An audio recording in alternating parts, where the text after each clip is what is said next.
अस्सलामुअलैकुम वरहमतुल्लाहि वबरकातुहू।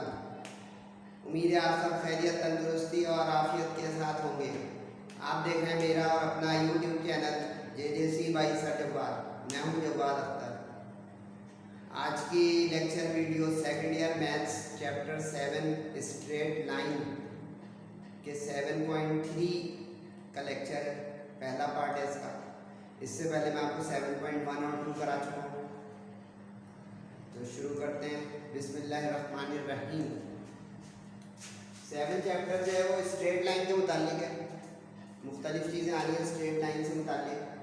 तो इसका पार्ट 1 है। इसमें basically equations of straight line के क्वेश्चंस हैं, यानी इसमें हमें स्ट्रेट लाइन की इक्वेशंस बनानी है। तो इसमें आपको सबसे पहले ये कॉन्सेप्ट क्लियर होना चाहिए कि स्ट्रेट लाइन की इक्वेशन कैसी होती है। स्ट्रेट लाइन की इक्वेशन जो है वो लीनियर इक्वेशन होती है। लीनियर इक्वेशन कहते हैं जिसमें x हो या y हो या दोनों हो, इस फॉर्मेट में। ये एक लीनियर इक्वेशन है 2 वेरिएबल की x y, तो ये कहलाएगी स्ट्रेट लाइन की इक्वेशन। सही, इसके क्वेश्चन है। अब इसके होते हैं कुछ फॉर्मूले जिसके जरिए होते हैं क्वेश्चन। अब क्वेश्चन में बताता होगा, उसके साथ देखते जाएगा कि कौन कौन से फॉर्मूले लग रहे हैं। नई बुक नहीं ली आप लोगों ने, ले लीजिएगा काइंडली, क्योंकि इसकी बड़ी ज़रूरत पड़ रही है क्वेश्चंस के लिए। पेज नंबर 214 पे है ये एक्सरसाइज, पेज नंबर 214। अच्छा, मैं सिस्टमेटिक करा रहा हूँ काम, तो मैं पहले बार में आपको वो क्वेश्चंस कराऊंगा जो सेक्शन बी और सी के लिए होंगे, यानी इंपॉर्टेंट और ज़रूरी। अब क्वेश्चन नंबर 12 और 8, इसके बाद एक और होगा इस पार्ट 1 लेक्चर में, तो 3 क्वेश्चन साथ रहिएगा मेरे। क्वेश्चन नंबर 12 में कह रहा है कि find an equation of the straight line which passes through 11 - 5 and is parallel to the line having slope 3/2। आवाज आ रही होगी तो समझ में भी आएगा। Find the equation of straight line passing through 11 - 5। एक पॉइंट है, उससे लाइन गुजर रही है, और कह रहे हैं कि एक और लाइन है, उसके हमारी लाइन पैरेलल है। लास्ट लेक्चर जरूर देखिएगा, उसमें मैंने पैरेलल और परपेंडिकुलर लाइंस यानी 7.2 में कॉन्सेप्ट बताया था, उसी की कंटिन्यूएशन है। अगर लाइंस पैरेलल हो तो स्लोप्स बराबर होते हैं, याद रखिएगा। लाइंस अगर पैरेलल हो तो स्लोप्स बराबर होते हैं, ठीक है। स्लोप का निशान m होता है, उससे गिवन किया हुआ है, पॉइंट को मैंने नाम रख दिया ax1 y1। अब ये अगर आपको थ्योरी याद है तो ये सवाल बच्चों वाला है कि स्लोप्स बराबर है, ठीक है। क्यों? क्योंकि पैरेलल लाइन है। अगर एक लाइन हमारी ये है जिसका स्लोप वो आपको दे रहा है 3/2, तो एक और लाइन उसमें पैरेलल है जिसकी इक्वेशन हमें चाहिए। ये क्वेश्चन है, समझ में आया। और जो हमारी रिक्वायर्ड लाइन है वो पॉइंट 11 - 5 से गुजर रही है। स्लोप एक अलग लाइन का दिया हुआ है, हमारी लाइन ये है, तो रेफरेंस क्या है कि पैरेलल लाइन से हमारी दोनों, तो इसलिए उससे ये सवाल जल्दी हो गया। अब इस फॉर्मूले को आपको याद करना है पक्का। इसको कहते हैं point slope form.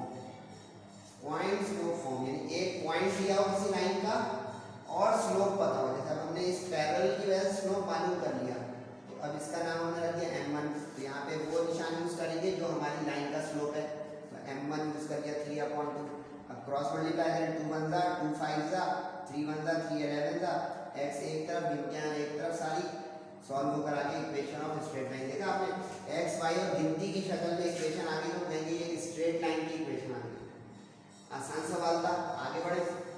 Question number 13 भी इसी तरह का रीड कर देता हूं मैं आपके लिए। Find the equation of line passing through -4 - 6 and is perpendicular to the line having slope -3/2। पिछली लाइन पैरेलल थी, इसमें अब उसने परपेंडिकुलर बोला। अब ये भी 7.2 है, देखिएगा जरूर। परपेंडिकुलर लाइंस हो तो स्लोप्स नेगेटिव रेसिप्रोकल होते हैं, ये मैंने आपको बताया था। नेगेटिव रेसिप्रोकल मतलब उलट भी दें और साइन भी बदल दें। यानी इसमें मंजरनामा ये है कि हमारी लाइन परपेंडिकुलर है, -4 - 6 से गुजर रही है, अब हमारी लाइन अगर -4 -6 से गुजर रही है, ये कॉन्सेप्ट भी बना रहा हूँ, सिर्फ सॉल्यूशन दिखा दूँ। और जिस लाइन पे वो परपेंडिकुलर है उसका आपको स्लोप दिया हुआ है 3/2 माइनस का। अब हमें पॉइंट जिस लाइन का चाहिए उसी का स्लोप चाहिए, तो अब हम इसका स्लोप निकालेंगे इस वाली लाइन का m1 के नाम से। अच्छा ये सिंबल्स आपके, आप गिवन को m1 कह दो तो हमारी लाइन का m2 हो जाएगा। बस डिस्टिंग्विश करना है कि लाइन का गिवन का मैंने m लिया तो रिक्वायर्ड वाले का m1 ले लिया। सही समझ में आ रहा होगा। तो अब नेगेटिव रेसिप्रोकल, अब देखिए माइनस को प्लस कर दिया और 2/3 उल्टा कर दिया, इसको कहते हैं नेगेटिव रेसिप्रोकल। ये भी सवाल उसी पॉइंट स्लोप फॉर्म से हुआ, क्यों? क्योंकि पॉइंट सवाल में हमारी लाइन का दिया हुआ है, यानी इस लाइन की इक्वेशन चाहिए और स्लोप इसका दिया होता तो उसका नेगेटिव रेसिप्रोकल करेंगे, हमारी लाइन का स्लोप आ गया। तो अब पॉइंट स्लोप में ये वाला स्लोप 2/3 और पॉइंट ये वाला लग जाएगा, बीच में माइनस है, फॉर्मूले में ध्यान रखिएगा पॉइंट भी माइनस में है तो minus minus plus minus minus plus. y left पे x राइट पे, गलत ना दिएगा, y इधर रखना है 6, x उधर रखना है 4।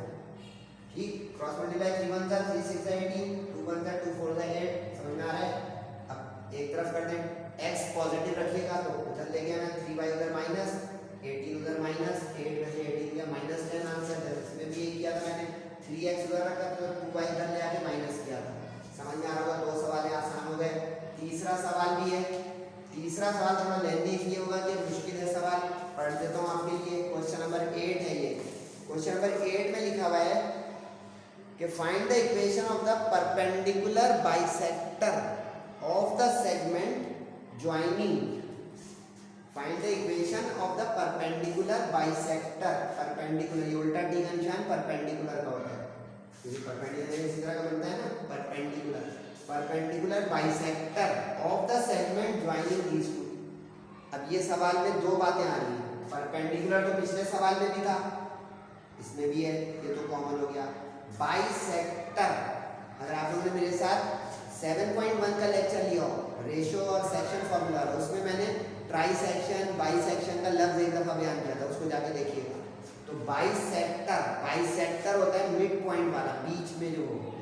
तो इसकी थ्योरी ऐसी बनेगी, इसकी थ्योरी ऐसी बनेगी कि एक लाइन -1 2 और 9 12 से गुजर रही है, ये हो गई, सही है, ए और बी। अब इसको बाइसेक्ट करती हुई एक और लाइन है, लेकिन परपेंडिकुलर भी हो, यानी यहाँ पे परपेंडिकुलर भी हो और बाइसेक्ट भी कर रही हो। तो अब इसमें दो चीजें हो गई, एक तो ये कि हमें इसका मिड पॉइंट निकालना पड़ेगा, मिड पॉइंट फॉर्मूले से लास्ट क्लास में बताया था, और स्लोप निकालना पड़ेगा पहले इस लाइन का ए बी का, और परपेंडिकुलर का जैसा भी बताया था नेगेटिव रेसिप्रोकल हो जाएगा हमारी लाइन का। अब अगर ये बात समझ में आई तो ये क्वेश्चन हो गया आसान, कि आपको स्केच समझ में आ रहा है कि पहले जो दो पॉइंट है उसका बाइसेक्टर निकाल लेते हैं, यानी मिड पॉइंट, और जो दो पॉइंट दिया है उसका स्लोप निकाल लेते हैं। स्लोप फार्मूला भी लास्ट क्लास में बता दिए, y - y / x - x, formula listing करते हैं तो आसान रहेगा। तो उस पे जो नेगेटिव रेसिप्रोकल स्लोप आएगा उसको हम पॉइंट स्लोप फॉर्म में रखेंगे। आप देख रहे हैं, लग रहा होगा आपको जाहिर कि ये उल्टा सीधा पढ़ा रहे हैं, 12 पढ़ा दिया, 13 अब 8। मैं कैटेगरी बना रहा हूँ कि देखिए पॉइंट स्लोप फॉर्म के क्वेश्चंस हैं, एक फॉर्मूले के, एक लॉजिक के, एक कॉन्सेप्ट के, बाकी आपकी मर्जी है। अब हम इसी पे काम करते हैं, परपेंडिकुलर बाइसेक्टर। ठीक है, पहले बाइसेक्टर निकालेंगे हम मिड पॉइंट से। मिड पॉइंट फॉर्मूला आपको याद हो गया होगा, ये है x + x/2 y + y/2, 9 - 1/2 यानी x1 x2 का सम और y1 y2 का सम अपॉन 2। 9 - 1 8 हो गया, 2 से 8 कैंसिल हो गया, 2 से 14 कैंसिल हो गया, 4 और 7 आ गया, यानी ये वाला क्वेश्चन मार्क कट गया। अब ये वाला क्वेश्चन मार्क उसी वक्त कट सकते हैं जब हम इसका स्लोप निकालना है, यानी गिवन पॉइंट से सेगमेंट जो बन रहा है उसका स्लोप। तो इसका फॉर्मूला ये था, ए बी का स्लोप निकालने जा रहा हूँ, slope of A B, y2 - y1 12 - 2 9 minus minus फॉर्मूले का प्लस, तो 9 + 1 10, पूरा पूरा कर दिया इत्तेफाक से, तो 1। वरना कभी इस तरह के अगर स्लोप्स आएंगे तो नेगेटिव रेसिप्रोकल में उलटना भी पड़ेगा साइन की, तो 1 का उल्टा 1 ही होता है, लेकिन साइन हो जाएगा -1, क्योंकि उसके क्या परपेंडिकुलर बाइसेक्टर तो आया मिड पॉइंट से, परपेंडिकुलर आया नेगेटिव रेसिप्रोकल। अब क्वेश्चन डन हो जाएगा क्योंकि ये हमारे पास आ गया स्लोप और ये हमारे पास आ गया mid point. Point slope form दोबारा से लगा दे, दोबारा से बोल रहा हूँ क्वेश्चन में लगा चुके हैं। अब अच्छा ये ख्याल रखिएगा, 2 पॉइंट आपने x1 x2 लिए हैं तो मैंने इसको 3 3 लिया हुआ है, 3 3। तो अब यहाँ पे फॉर्मूले में रीमेक होगा 3 3, ये सब ध्यान रखें। सवाल में x1 y1 है तो ये पॉइंट x1 y1, स्लोप का नाम m1 रख दिया तो स्लोप m1 है, वरना ओरिजिनल फॉर्मूला अगर बुक खोल के देखेंगे तो m है ब्रैकेट के बाहर, अगर सिर्फ अकेला m स्लोप। तो ये समझ में आ रहा होगा माशाल्लाह। अब y3 यहाँ पे जो ये निकला है 7 ये, और x3 जो निकला है 4 ये 1। अब यहाँ पे बचा था क्योंकि अपॉन में क्रॉस मल्टीप्लाई है, इसको कुछ नहीं करना, सिर्फ माइनस साइन चेंज करेगा, -1 into minus minus plus 4, x इधर आके प्लस हो गया, 4 इधर आके माइनस हो गया। Is the equation of perpendicular bisector. उम्मीद समझ में आपको कहीं जाइएगा नहीं, क्योंकि रब करके एक सवाल मुझे और करना है, उसके बाद ये पार्ट 1 का लेक्चर खत्म होगा।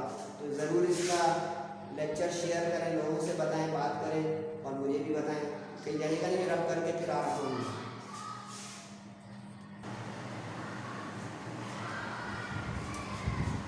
ये पार्ट 1 का आखिरी क्वेश्चन आ गया, ये लेक्चर का पार्ट 1 7.3 चलने की। क्वेश्चन नंबर 7, 3 क्वेश्चन मैंने करा चुका हूँ। इसमें कहा जा रहा है find the equations of the sides of a triangle, find the equations of sides of a triangle whose vertices are this and this। एक ट्रायंगल का जिक्र है, ट्रायंगल का जिक्र है, कह रहे हैं कि इस ट्रायंगल की साइड्स की इक्वेशन बताएं। अब हर कोई जानता है कि ट्रायंगल की 3 साइड होती हैं, तो हमें इस AB की इक्वेशन चाहिए, BC की इक्वेशन चाहिए साइड, और AC की इक्वेशन चाहिए साइड। 3 साइड की 3 इक्वेशन चाहिए। तो ये तो पहली मालूमात हुई कि 3 इक्वेशन बनेगी क्योंकि 3 साइड होंगी। अब पीछे के जो मैंने 3 सवाल कराए हैं आपको याद होगा, उसमें पॉइंट स्लोप फॉर्म का एक फॉर्मूला लगा था, याद हो गया होगा आपको फॉर्मूला। पक्का करने एक जगह बना लें, y minus y1 is equal to mx minus x1, इसको कहते हैं पॉइंट स्लोप फॉर्म। इसी तरह का एक फॉर्मूला होता है, उसको कहते हैं 2 point form. 2 point form, 2 point form का मतलब ये होता है कि अगर आपको किसी लाइन के 2 पॉइंट्स दिए हैं, ये उस वक्त वैल्यू होता है जब 2 पॉइंट्स दिए, ये कहलाता है 2 पॉइंट फॉर्म, और ये कहलाता है 1 पॉइंट या पॉइंट स्लोप। सही है, रिवाइज भी कर रहा हूँ, देखिए। अगर अब ये फॉर्मूला आपको पता चल गया तो इसका इस्तेमाल, इम्पोर्टेंट गेट का सवाल है, एक ही काम 3 बार करना है, जल्दी जल्दी करके फाइनल हो जाए। 3 वर्टिसेस आर गिवन, मैंने नाम रख दिया x1 x2 x3, x1 x2 x3। सही हो गया यहाँ तक? 3 वर्टिसेस के 3 नाम, ठीक है भाई, आगे बढ़े। Equation of sides of triangle मांग रहे हैं, तो पहले हम साइड AB की इक्वेशन, फिर BC की इक्वेशन और फिर AC की इक्वेशन निकालेंगे। एक ही काम 3 बार करना है। कैसे? फॉर्मूला लिखवा दिया आपको, तो A और B में कौन कौन से वर्टिसेस है बस ये देखें, 1 और 2। सही है, 1 और 2। ये XY को इक्वेशन बनाने के लिए होता है, इसलिए इसको नहीं खराब कर दीजिएगा। ये देखें XY चलता रहेगा तो ये XY की इक्वेशन बनेगी, याद है ना, XY की इक्वेशन होती है। अब राइट में 2 - 1 2 - 1 है, ठीक, बस स्टूडेंट क्या करें, x1 y1 की जगह रखें भाई 1 और 4, और y2 y1 में -3 -4 2 - 1, ये आ गया। जल्दी जल्दी अब आप -3 - 4 -7 2 - 1 1 अपॉन में 1 लिखते नहीं है, तो वहाँ बचा -7, क्रॉस कर दिया, -7 1 था और -7 1 था। सही हो गया। x को इधर लाए ताकि पॉजिटिव हो जाए, x 7x + y नहीं रहा, 7 इधर आके माइनस, एक इक्वेशन आ गई। हम तीनों का आंसर एक साथ ही देंगे एंड में, ताकि समरी बन जाए और टीचर को ढूंढना ना पड़े आंसर। अब यही काम BC के लिए करें। अब BC में देखिए कौन कौन से नजर आ रहे पॉइंट, 2 और 3, 2 और 3। तो अब ये फॉर्मूला रीमेक होगा, 2 3। सही है, अब यहाँ 2 आ जाएगा और यहाँ 2 3, समझ आ रहे हैं? फिर अगले में यहाँ 3 आ जाएगा, 3 1, कैसा हो गया, 1 1 2 2 2 3 3 3 1। ऐसा आसान हो गया कि अगर 2 पॉइंट हो तो किस तरह उसको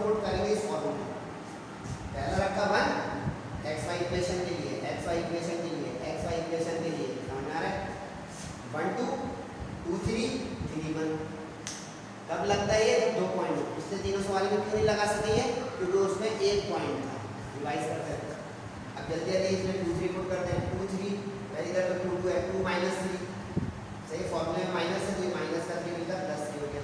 और राइट में 3 माइनस 2 प्लस 3 साइन चेंज होगा और 3 माइनस 2 माइनस 1 माइनस 2 जल्दी से आगे बढ़ते। 3 minus 2 1 minus 1 minus 2 minus 3 cross multiply करें माइनस 3 बन गया माइनस 3 3 था और 1 से x बन गया 2 बन गया। ठीक, अब x इधर प्लस है तो उधर ले जाए सबको, तो 3y उधर जाके प्लस 9 उधर जाके प्लस 2 इधर ही था माइनस का, तो 9 माइनस 2 7। दूसरी इक्वेशन आ गया।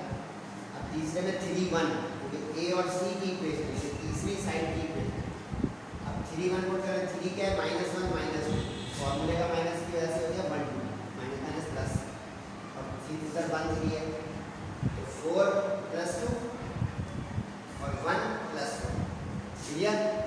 अब जल्दी से 4 प्लस 2 6 कैंसिल हो रहा है, 2 1 जा 2 3 जा, 3 बचा, 3 1 जा 3 1 जा, उधर ले जाए ताकि x पॉजिटिव रहे, first term must be positive, y उधर जाके माइनस हो गया 3 और 2 उधर जाके माइनस हो गया सॉल्व।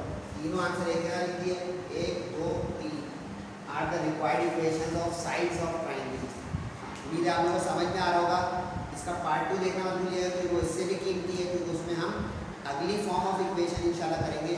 तो तब तक शेयर ज़रूर कीजिएगा, जेजेसी भाई सर के बाद को फीडबैक दीजिएगा, कमेंट कीजिएगा किस तरह के आप लेक्चर देखना चाहते हैं। अगले लेक्चर वीडियो में इंशाल्लाह फिर मिलेंगे। सेहत और ज़िंदगी रही हो, तब तक अपना अपने दोस्त अहबाब का, बहन भाइयों का, वालिदैन का बहुत ख्याल रखिएगा। अस्सलामु अलैकुम।